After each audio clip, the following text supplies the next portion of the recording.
కేంద్ర ప్రభుత్వానికి ఏపీ అంటే ప్రత్యేక గౌరవం ఉందన్నారు టీడీపీ ఎంపీ అప్పలనాయుడు. బడ్జెట్లో ఏపీకి ప్రత్యేక కేటాయింపులు జరిగాయని తెలియజేశారు. పోలవరం స్టీల్ ప్లాంట్, అమరావతి నిర్మాణంపై కేంద్ర రాష్ట్ర ప్రభుత్వాలు ప్రత్యేక దృష్టి పెట్టాయని తెలియజేశారు. దేశ ప్రజలు గర్వపడే విధంగా బడ్జెట్ కేటాయింపులు జరిగాయంటున్న ఎంపీ అప్పలనాయుడుతో మా ప్రతినిధి రామకృష్ణ ఫేస్ టు ఫేస్.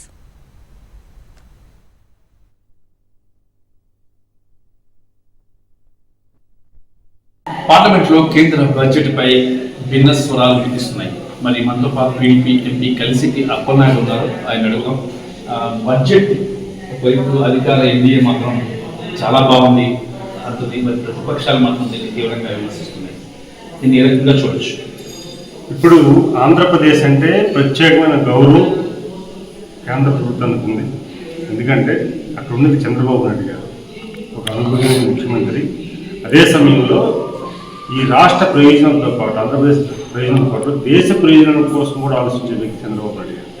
ప్రతి బడ్జెట్లో కాకముందే బిఫోర్ మనం చూసాం స్టీల్ ప్లాంట్ నిధులు కేటాయించడం ఇవ్వడం కానీ, పోలవరం కానీ, అమరావతికి కానీ, అలాగే బ్యాక్వర్డ్స్ స్టేట్స్ కానీ, ఇవన్నీ కూడా అడ్వాన్స్గా మనకి ఇచ్చారు. అందుకనే ప్రత్యేకంగా బడ్జెట్లో పెట్టాల్సిన పని లేదు. ఫ్రీ హ్యాండ్ ఆంధ్రప్రదేశ్ అంటే చంద్రబాబు నాయుడు గారు ఏదైతే పరిస్థితి కేంద్ర ప్రభుత్వం ఇస్తుంది, ఎన్డీఏ కూటమిని ఒక సమన్వయంగా తీసుకెళ్తున్నాం. అందుకే ప్రత్యేకంగా ఈరోజు ప్రతిపక్షాలు మాట్లాడడానికి అవకాశం లేదు.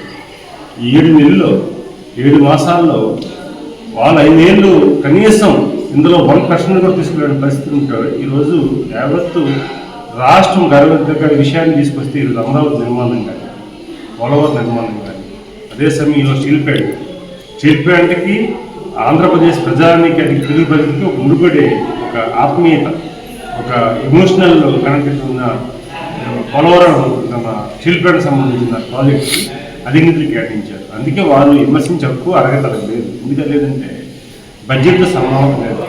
దేశ ప్రయోజనాలకు సంబంధించిన బడ్జెట్లో అద్భుతమైందని అందులో కూడా ఆంధ్రప్రదేశ్ ఉంది. అందుకే ఈరోజు అమరావతి కానీ, లేకపోతే పోలవరం కానీ స్పెషల్ కోటా కింద దాదాపు కొన్ని కోట్ల రూపాయలు కేటాయించింది బడ్జెట్ కేటాయింపు. అది కూడా వేల కోట్లు. ఈరోజు కూడా అది కూడా మనం చూసుకోవచ్చు.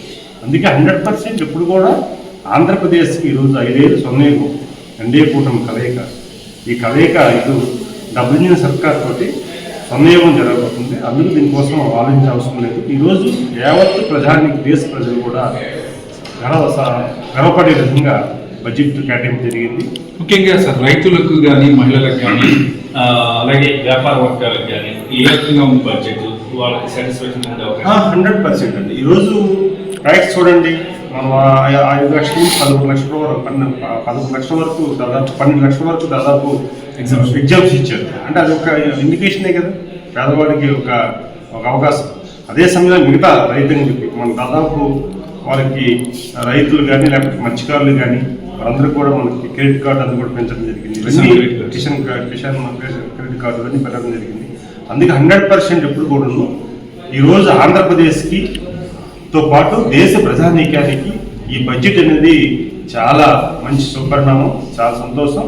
దీనికి ఆంధ్రుడిగా, మెంబర్ ఆఫ్ పార్లమెంట్గా కేంద్ర మంత్రి నిర్మలా సీతారామన్ గారికి, ప్రధానమంత్రి గారికి, మోడీ గారికి మా తరఫున ప్రత్యేకమైన కృతజ్ఞతలు తెలియజేసుకుంటాం. ప్రతిపక్షాలు ఏమీ కేటాయింపులు అయితే సరిగా లేదు, ఈ బడ్జెట్ బాగాలేదు అని చెప్పేసి విమర్శలు చేస్తారు. ఆ విమర్శలు మీరు ఎలా చూస్తారు? ప్రతిపక్షాలు ఆత్మపరిశీలన చేసుకోవాలండి.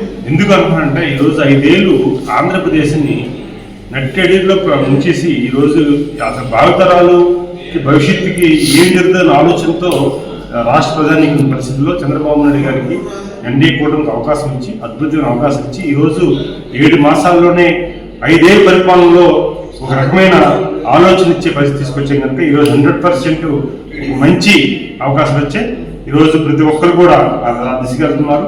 ఈరోజు ప్రతి విషయంలో కూడా మన మొత్తం సన్నకారు రైతు నుంచి పెద్ద సన్నకారు రైతు నుంచి ప్రతి ఒక్కరికి అన్ని వర్గాలు కూడా అనుకూలమైన బడ్జెట్ ఇది. నేను మనస్ఫూర్తిగా ఇక ఇది పరిస్థితి. బడ్జెట్ పై సానుకూల స్పందన వస్తుంది టీడీపీ నుంచి. ముఖ్యంగా ఎన్డీఏ కూటమిలో భాగస్వామ్యంగా ఉన్నారు కాబట్టి ఈ బడ్జెట్ చాలా బాగుందని చెప్తున్నారు. అయితే ప్రతిపక్షాలు మాత్రం దీన్ని దుమ్మెత్తిపోస్తున్నాయి. మరి దాని మాత్రం ప్రతిపక్షాలు బడ్జెట్ బాగున్నా కూడా ఈ రకంగానే వ్యవహరిస్తారని చెప్పేసి కూడా అధికార పార్టీ నేతలు చెప్తున్నారు. Ramakrishna, HM TV, New Delhi.